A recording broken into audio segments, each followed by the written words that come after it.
ડાકોરના માર્ગ પર પદયાત્રીઓ જઈ રહ્યા છે ત્યારે આવા પદયાત્રીઓને ભોજન પ્રસાદી સાથે ચા પાણી મળી રહે તે માટે મોટા પાયે સેવા કેન્દ્ર શરૂ કરવામાં આવ્યા છે।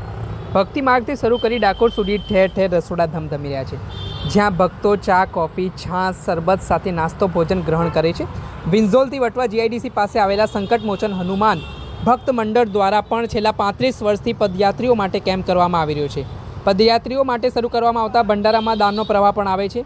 તો રામોલ, હાથીજણ, વિંઝોલ સહિતના આસપાસના વિસ્તારોમાં લોકો સેવા આપવા માટે આવે છે।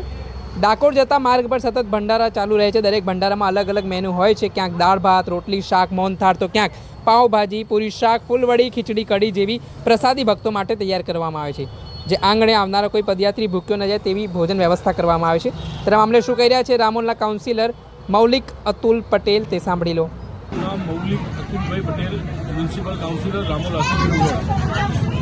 આ પદયાત્રીઓ માટે સેવા આપનો દર વર્ષે આપો છો, કેટલા વર્ષથી આપી રહ્યા છો?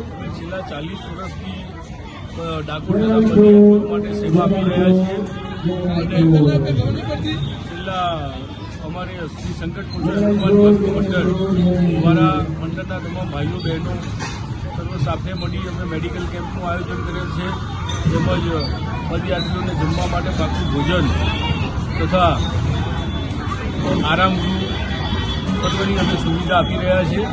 અને આ વર્ષની અંદર અમે ઘણી જગ્યાએ અને અમારા વિસ્તારની અંદર તેમજ અમારા મંડળ દ્વારા અમારા સંકટમોચન હનુમાન મંદિરે ડાયાબિટીસ ચેકઅપ કેમ્પ અને અનેક બ્લડ રિપોર્ટના કેમ્પ, આ રીતે આંખોના નંબર ચેકઅપનો કેમ્પ જેવા અનેક કાર્યક્રમો અમે કરી રહ્યા છીએ।